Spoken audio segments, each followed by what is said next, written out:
é uma pergunta que vai fazer a gente entender bastante o que como que funcionam os princípios da agrofloresta, se espelhando no que já acontece na natureza, numa floresta, né? Então, o que que é a dinâmica das clareiras e por que que ela é tão importante para a gente começar a entender um plantio agroflorestal? Então, a gente fala muito em dinâmica de clareira, né? Mas para chegar na dinâmica da clareira, né, é, é importante falar um pouco da sucessão sistêmica, né? Por que falar da sucessão sistêmica, né? Porque, às vezes, a dinâmica de clareira ela pode começar num pasto, ela pode começar em uma lavoura, né, uma lavoura degradada, né, uma roça degradada, uma área degradada, né? Por que isso? Porque todos os seres da natureza, eles sempre caminham em um caminho, em um rumo, né? E esse rumo, ele é do simples para o complexo, né?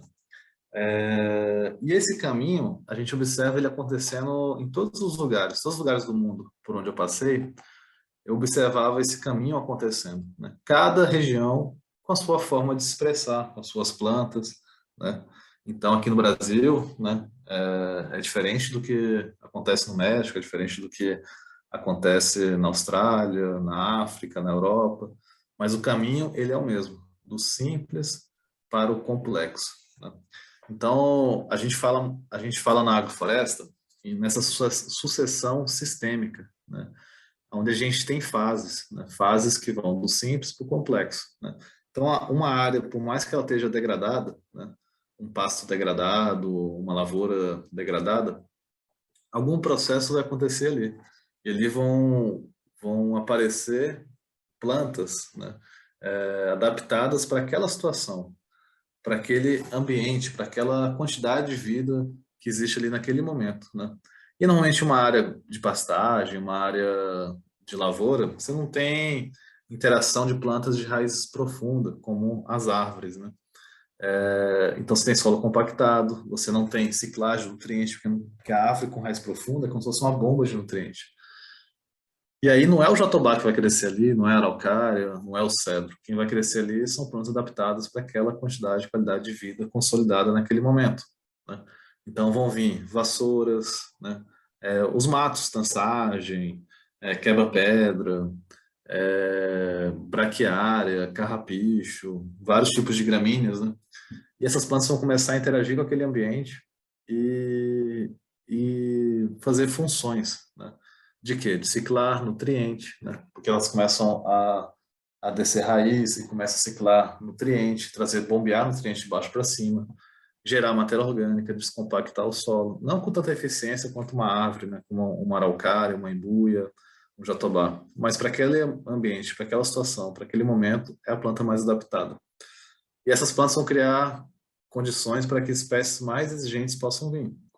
Aí começa a vir assa-peixe, começa a vir vassoura, fedegoso, e essas plantas começam a ter raiz mais profunda, começam a ciclar mais nutriente, gerar mais vida no lugar. E aquelas plantas, né, daquele ambiente anterior, né, e aquele ambiente anterior, a gente classifica eles, inicialmente a gente chamava eles de sistema de colonização, né? Que é essa primeira fase, essa primeira etapa, né? E aí, trabalhando muito em terra indígena, né, as pessoas sugeriram que a gente mudasse esse nome para sistema de retomada, né? Então a gente sai da retomada, ali da tansagem, da braquiária, do carrapicho, e começa a entrar em um sistema de acumulação, fedegoso, aça-peixe, vassoura, né? Plantas que estão acumulando e vão criar condições para outras plantas, né? Como angico, manjoleiro, pau-jacaré, que ainda é um sistema de acumulação, né? Então a gente sai da retomada e vai para a acumulação, plantas que estão acumulando. E agora já tem as raízes mais profundas, já consegue ciclar mais nutrientes, já tem madeira, né? Madeira tem lignina, que é algo muito importante na decomposição, né? Tem muita vida, né? Constrói muita vida a partir da lignina. E aí aquelas plantas do passado já não conseguem mais interagir. As gramíneas, as vassouras, os carrapichos, porque também já não tem mais função para elas nesse ambiente. E aí essas plantas, né, agora o manjoleiro, o pau-jacaré, o angico, vão criar condições para espécies mais exigentes poderem vir.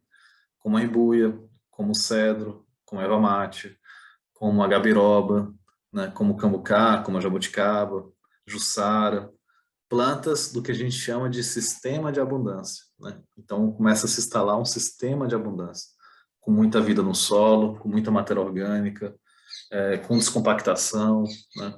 Um solo de sistema de abundância. Então esse é o caminho que a vida faz do simples para o complexo, né? E ele acontece, ele vai acontecer, né? Só que em alguns lugares, né, se a gente for para, por exemplo, Ribeirão Preto, né, ou então Zona da Mata em Pernambuco, né, ou Zona da Mata Mineira, onde a degradação já é tão antiga, né, talvez esse caminho vá demorar 1000 anos, né, 500 anos, 1000 anos, né, num lugar, em outros lugares pode demorar 5, 10, 20, 40 anos, né, isso para o tempo do planeta não é nada, né. E aí, então, o caminho é esse, do simples para o complexo, né? Mas e aí, quando se instala o sistema de abundância, o que acontece, né? O que vai acontecer ali? A floresta, ela é dinâmica, né? Não vai acontecer esse processo, a floresta se constrói e aí pronto, acabou, né? A floresta é dinâmica, ela vai cair, né?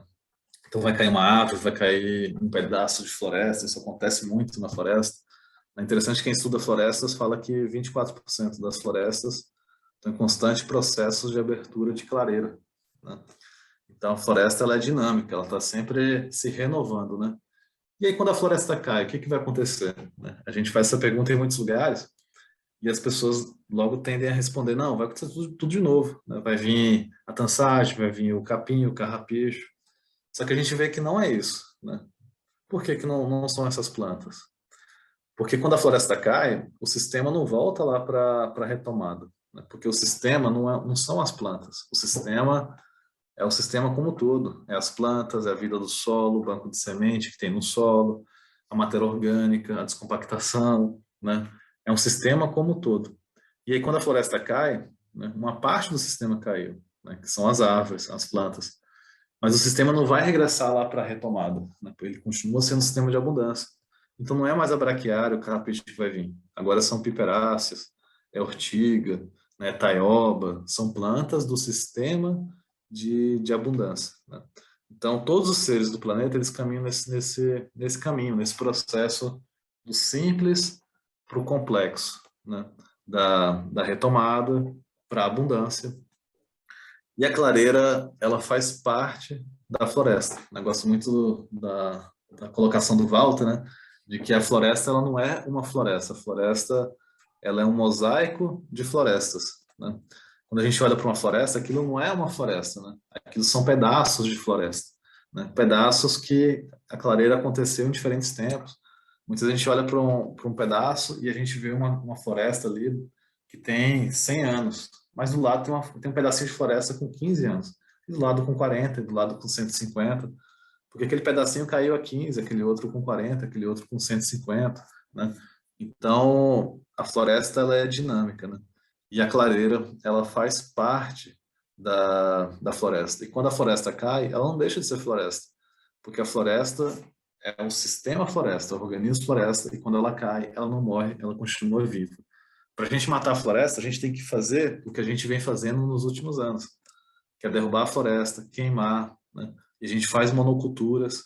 E é, mesmo assim, mesmo com todo esse desaforo, a floresta ela ainda tenta voltar, né?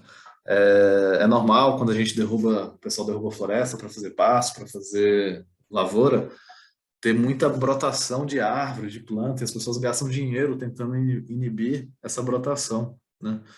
E aí, se a gente faz isso durante muito tempo, né, a gente mata a floresta.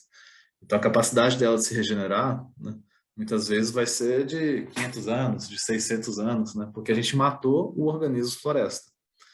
Mas não necessariamente quando a floresta cai, ela deixa de ser floresta, né? Se se um pedaço da floresta cai, tem vezes que em 15 anos já tá grande de novo, já virou, né, uma vegetação alta de novo, porque o organismo floresta ele ainda tá vivo, né? Então a gente entende a clareira da floresta como uma etapa desse processo, uma etapa da floresta, né? E a gente usa muito isso nos nossos trabalhos. Quando a gente implanta agroflorestas, a gente entende que essa agrofloresta ela tem um começo, um meio e um fim. E esse fim, às vezes, ele pode acontecer em 10 anos, né? Em 10 anos a gente renovar a nossa agrofloresta, né?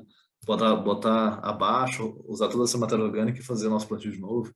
Ele pode ser em 20 anos, em 30 anos. Existem agroflorestas lá em Barra do Turvo, na Coopera Floresta, que estão com quase 30 anos. E essas agroflorestas nunca foram derrubadas, nunca foram renovadas, nunca foi aberta uma clareira nela, porque são áreas que foram muito, muito bem planejadas, estão muito bem produtivas, e aí nunca foi renovada, né? Mas é isso, esse começo, meio e fim depende muito do nosso desenho, do nosso planejamento que a gente fez na agrofloresta, e a gente usa muito essa dinâmica de clareira nos nossos trabalhos.